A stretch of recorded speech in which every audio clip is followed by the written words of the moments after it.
وَلَنَجْزِيَنَّهُمْ أَحْسَنَ الَّذِي كَانُوا يَعْمَلُونَ صلوات بآواز بلند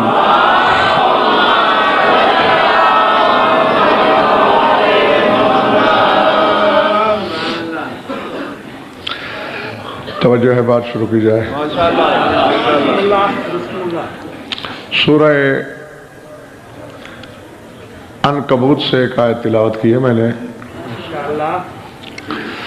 ذات واجب نے، خدائے مطلق نے، معبود برحق نے کچھ خوش نصیب لوگوں کا ذکر فرمایا ہے۔ گھبراہٹ تو نہیں ہو رہی نا؟ والذین آمنوا وعملوا الصالحات لَنُكَفِّرَنَّ عَنْهُمْ سَيِّئَاتِهِمْ وَلَنَجْزِيَنَّهُمْ أَحْسَنَ الَّذِي كَانُوا يَعْمَلُونَ۔ فرمایا جو لوگ ایمان لائے اور جنہوں نے عمل صالح کیے، ہم ان کے گناہوں کو ان کا کفارہ قرار دیں گے۔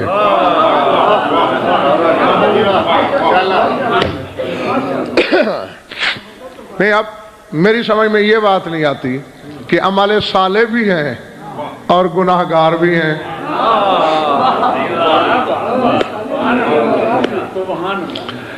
سردی زیادہ تو نہیں لگی؟ یہ تو بڑی حیران کن بات ہے، عمل صالح کے ساتھ گناہ۔ اچھا، اور واقعی نقوی صاحب ایسا ہی ہے کہ ایک طرف عامل الصالحات اور دوسری طرف ان کے گناہوں کو کفارہ قرار دیا جائے گا۔ وَلَنَجْزِيَنَّهُمْ أَحْسَنَ مَا كَانُوا يَعْمَلُونَ، اور ہم ان کے اعمال کا صلہ انہیں ان کے اعمال سے بھی زیادہ خوبصورت۔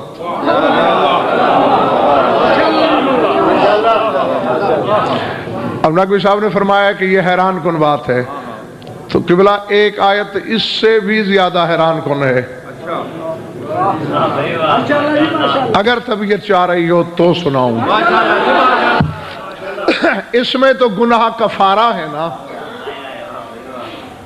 لیکن سورہ فرقان کی ایک آیت، اس میں گناہ کفارہ نہیں۔ اِلَّا مَنْ تَابَ وَآمَنَ وَعَمِلَ عَمَلًا صَالِحًا فَأُولَئِكَ يُبَدِّلُ اللَّهُ سَيِّئَاتِهِمْ حَسَنَاتٍ۔ فرمایا جس نے توبہ کی اور ایمان لایا،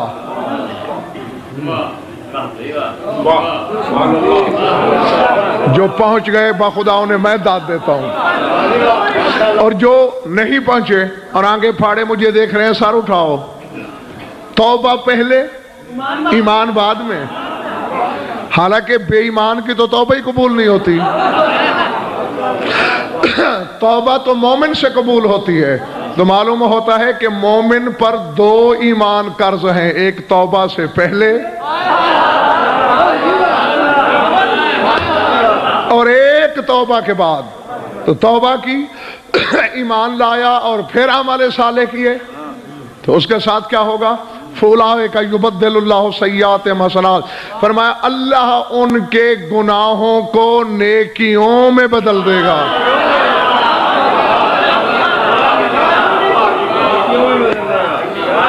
اللہ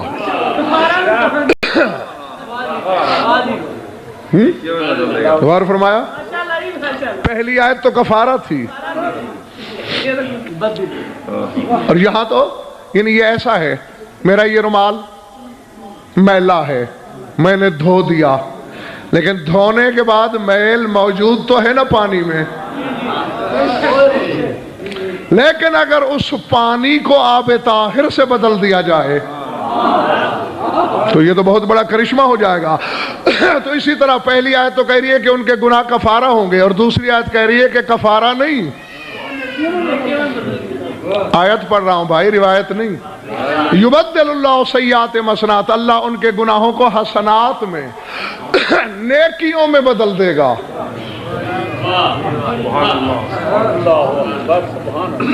نقوی صاحب کہیں ایسا تو نہیں کہ اللہ نے اتنی کھلی ڈلی آیت بھیج کر لوگوں کو گناہوں پہ دلیر تو نہیں کر دیا؟ ایسی نہیں بات ہے، توبہ ہر آدمی نہیں کر سکتا۔ شادباش، ایک نہیں 2 معصوموں کے فرمان میں نے پڑھے ہیں۔ سوال کیا کسی دشمن نے طنز کے لہجے میں، آپ کے بڑے بڑے گناہگار حبدار میں نے دیکھے ہیں، فرمایا جاہل ایک شخص 100 سال تک گناہ کرتا رہے، اگر توبہ کر لے اللہ پھر تو اللہ غفور الرحیم ہے، توبہ کے بعد تو معاف کر دے گا۔ فرماتے لا یموت المومن حتی یتوبہ، ہمارے حبدار کی روح اس وقت تک نکل سکتی نہیں جب تک توبہ نہ کر لے۔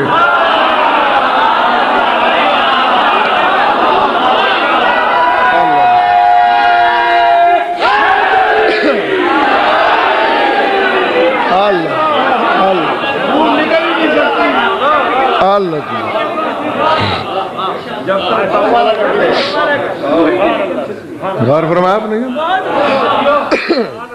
کون ہے یہ؟ یبدل اللہ سیئاتہم حسنات، کہ اللہ ان کے گناہوں کو جیتے رہو نیکیوں سے بدل دے گا۔ اللہ اکبر۔ حسن شاہ جی یہاں مجھے ایک عالم ربانی کے لکھے ہوئے 2-3 اشعار آ گئے یاد اچانک، سناتا چلوں، حوالہ بھی پہلے لکھ لو آگے بعد میں نے ڈھونڈتے پھرنا۔ علامہ شیخ علی روحانی نجف آبادی، ان کی کتاب ہے الوصول، اس میں انہوں نے لکھا، ہر حلالی موالی سار اٹھائے اور صحیح دل پہ لکھے۔ جمیل شاہ جی وہ فرماتے ہیں ذنبنا لیل والولایت شمس، اللہ، ذنبنا لیل والولایت شمس جعل اللہ محبہ بغیاہ ذرۃ من ولائنا لعلی شبہ الاکسیر بل نراہ وراہا وبہی نرتجی انقلاب الخطایا عملا صالحا بیوم جزاہا۔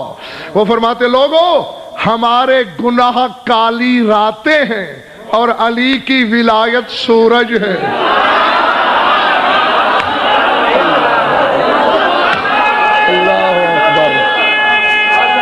سورج ہے۔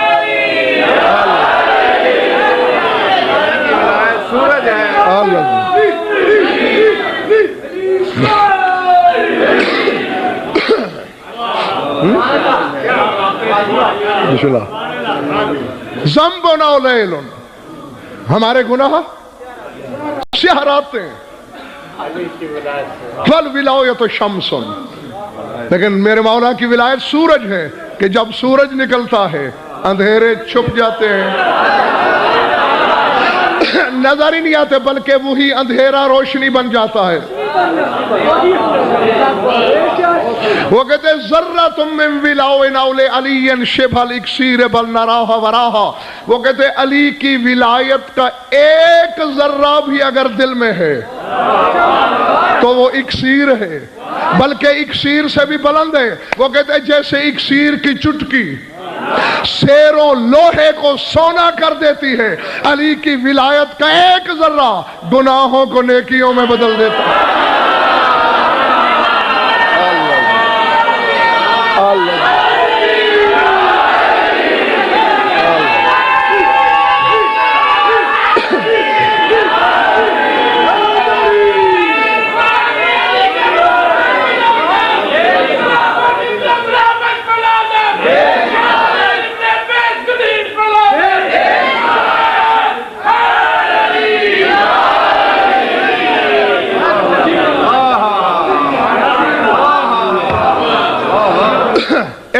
ذرہ ولایت کا، ایک ذرہ ولایت کا، گناہوں کو نیکیوں سے بدل دیتا ہے. ہاں اور آگے یہ سوچنا ہمارا کام ہے. میں کسی کو دیکھ رہا ہوں، وہ جوا کھیلے گا؟ ہمارا عالم دیکھ رہا ہے ہمیں. کسی کو باپ دیکھ رہا ہے، وہ شراب پیے گا؟ ابا دیکھ رہا ہے. یا تو یہاں سے کہتے ہو کہ ذرے ذرے میں ہے ہمارا امام،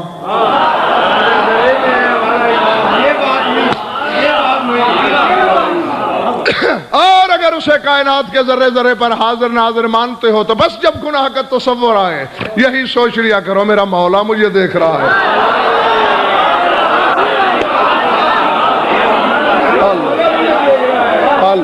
اللہ بہت بڑی بات ہے.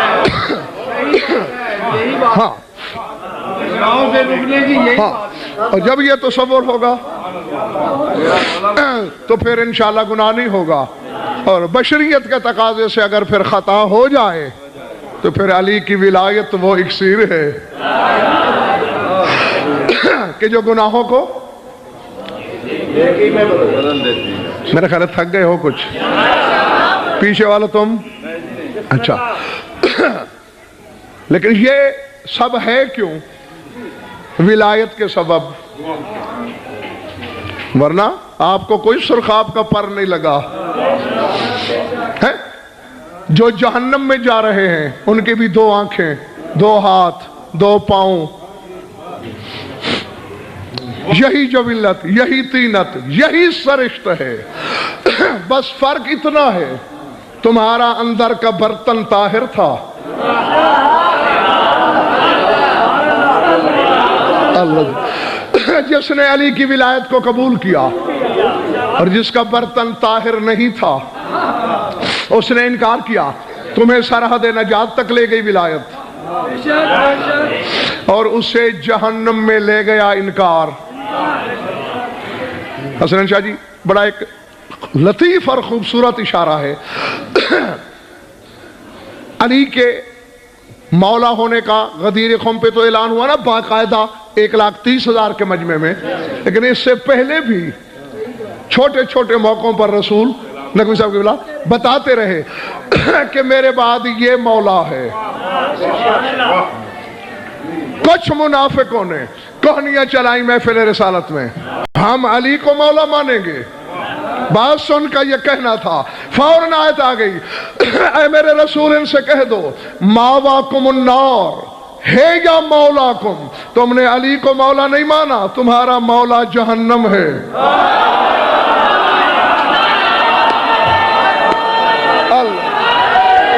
اللہ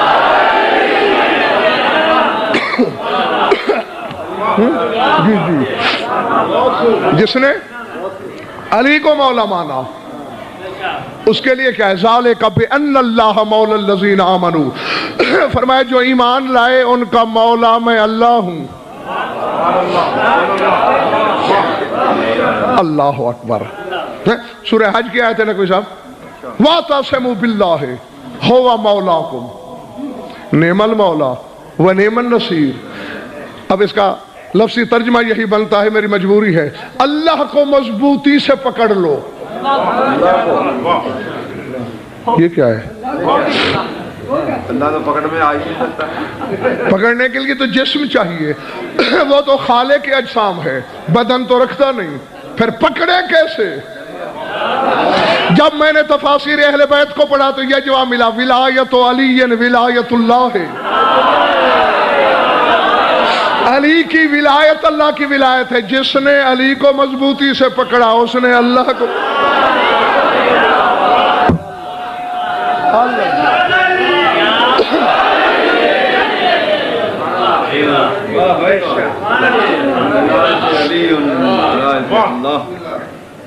علی کی ولایت اللہ کی ولایت، علی کو پکڑنا اللہ کو پکڑنا. اور یہی کچھ میں اپنی بھولی قوم کو بتانے کی کوشش کرتا ہوں کہ ساری نسبتیں علی کی جلی سے منسوب ہیں. اچھا علی کی ولایت اللہ کی ولایت، علی اللہ ہو گیا؟ نہیں ہوا. علی کو پکڑنا اللہ کو تھامنا، علی اللہ ہو گیا؟ نہیں ہو گیا. تو بھائی یہی سمجھاتا ہوں، علی سے مانگنا اللہ سے مانگنا ہے، مانگو، علی اللہ نہیں ہو جائے گا۔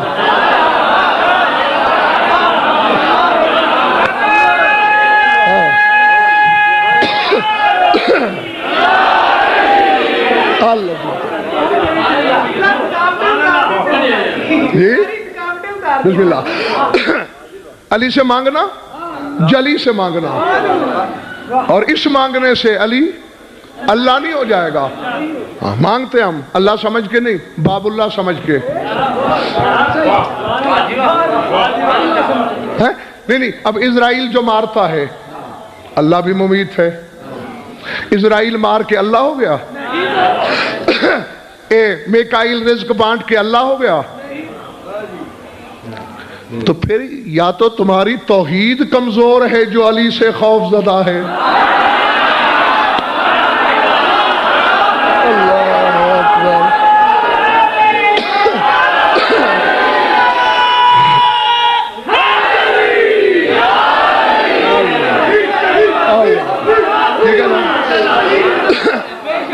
یا تو تمہاری توحید ناقص ہے جو خوف زدہ ہوتی ہے علی سے۔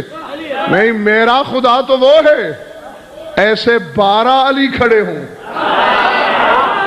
14 علی کھڑے ہوں، وہ پھر بھی جلی رہتا ہے۔ اس کی توحید پہ کوئی داغ، کوئی دھبا نہیں، بس ان سے باب اللہ سمجھ کے مانگے جاؤ، اور آگے یہ نہیں سوچنا کیسے دیتے ہیں، لے کر دیتے ہیں یا پہلے جیب میں رکھتے ہیں۔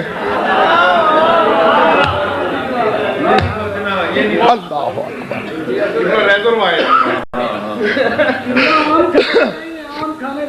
ہاں، یہ حالانکہ معاشرے میں اسی طرح کہا جاتا ہے کہ تمہیں پیڑ گننے سے مطلب تم آم کھاؤ، لیکن علی اور جلی کے معاملے میں کم وقت آم بھی کھاتے ہیں اور پیڑ بھی گننا چاہتے ہیں، حالانکہ ایسا نہیں ہو سکتا۔ ہاں، کیا ہے کس